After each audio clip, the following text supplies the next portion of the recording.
I love seeing him on that stage in international basketball against those teams because, he's one of those guys that brings to the table the unstoppable thing.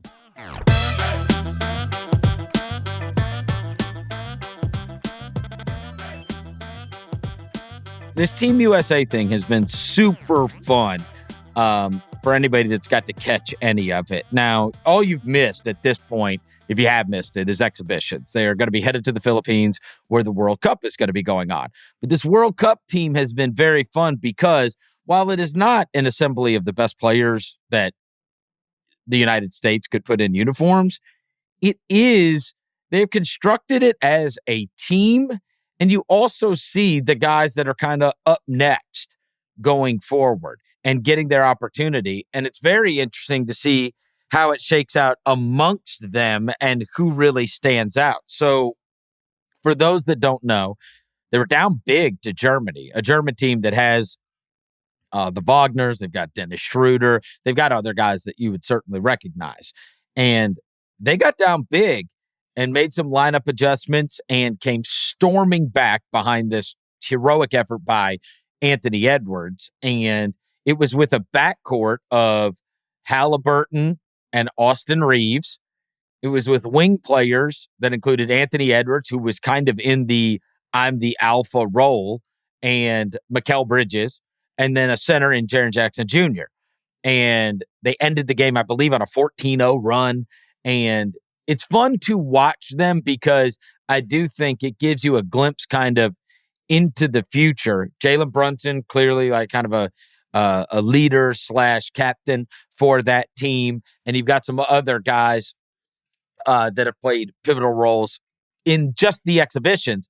But I think one of the big takeaways is figuring out kind of where Edwards' ascent leads after this year. For all of these guys, frankly.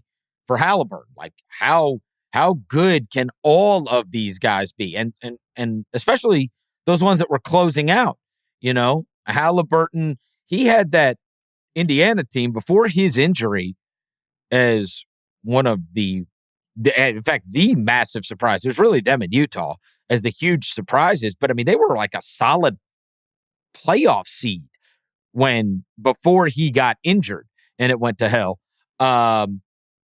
Reeves, we saw him perform on the biggest stage in the playoffs. I watched him in person win a game against the Grizzlies in the fourth quarter, yelling, "I'm him." So, I mean, I probably got a higher opinion of him than most. Mm-hmm. Mikal Bridges, we saw an explosion after he went to Brooklyn, where it was like, I'm not the third or fourth best player on a team. I can be the first or second best player on a team. Edwards is the one that looks like the massive ascent to superstardom.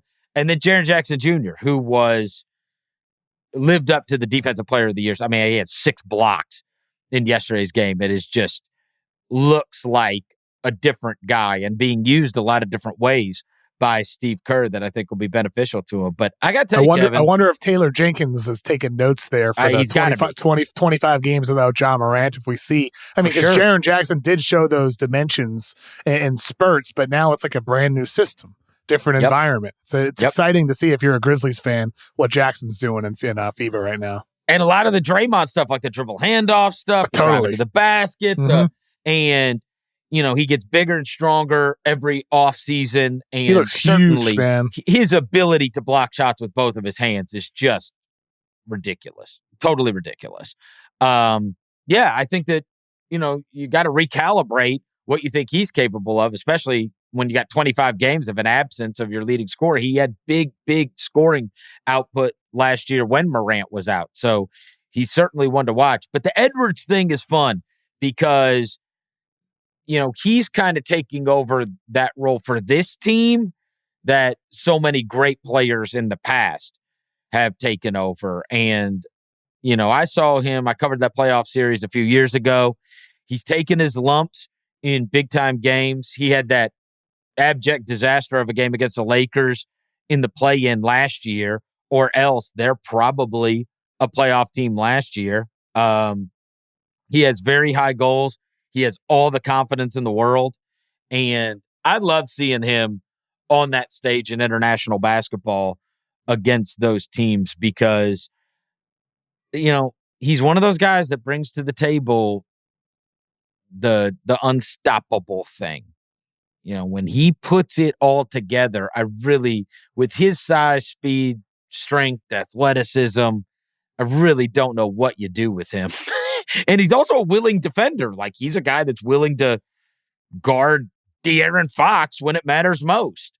Just say, get off of him, I'm guarding him or whatever. And so the Edwards thing has been super special, and I do think it's going to be very, very fun to watch this team in the World Cup and kind of see the future of the NBA, which appears to be in tremendous hands with some real stardom.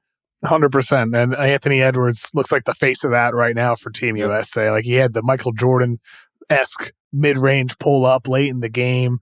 He had the no-dribble dunk in the third quarter, I believe it was. The dude just is a living highlight reel. And we know Edwards and for years now, the swagger, the personality, the smile. I mean, like, we've talked about, all the international players in the NBA as kind of the faces right now. Who's the next face of American basketball?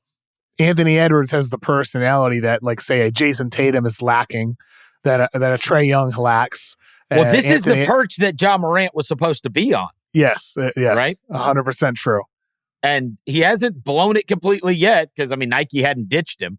But that was kind of especially when you're looking and when you're listing off the best players in the league, and it's Giannis and it's Jokic and it's reigning MVP Joel Embiid and it's Luka Doncic, and the best rookie coming in is Victor Wembanyama.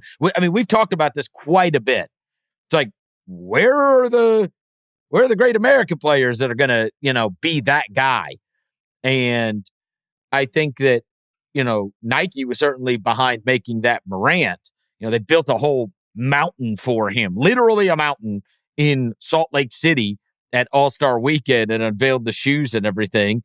And Edwards has got the personality. He's got the charisma. But he's kind of floated in that area of not being a massive superstar that can't go and do everything. He started to get a little taste of it this offseason with the controversy where people were trying to cancel him, but for some missteps. But that's part of being young and being a star is you start to realize every move you make is under the microscope. And I do think that he could certainly be one of those guys that everybody's looking towards as kids want his jerseys. And he's fun. Plays perimeter basketball, so kids can act like him. And he's a couple ad campaigns away from. Well, he can be imitated with the perimeter style, but he's also someone who kind of inspires awe because of the loud, ferocious dunks at the rim. The guy's a freakish athlete. He's huge. He's got like a jumbo-sized football player frame. So I think like all that really needs to happen at this point is that the Minnesota Timberwolves need to start winning. They have to be better than a 500 basketball club. So you see Karl Anthony Towns getting thrown out of games, getting ejected, still being a whiny baby, and Rudy Gobert. Rudy hit a 3 earlier this month, and I just have to point this out. I got to point this out. He's shooting 81.3% from the free throw line, 26 of 32 from the free throw line, Chris. I just got to point that out as a guy who's hovered around 60% throughout his career.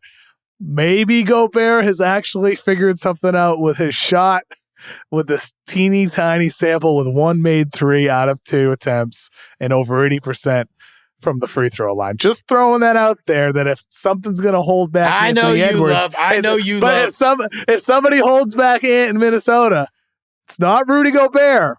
It's Karl Anthony Towns. That's coming from me, a guy that used to be a cat guy, and I'm no longer.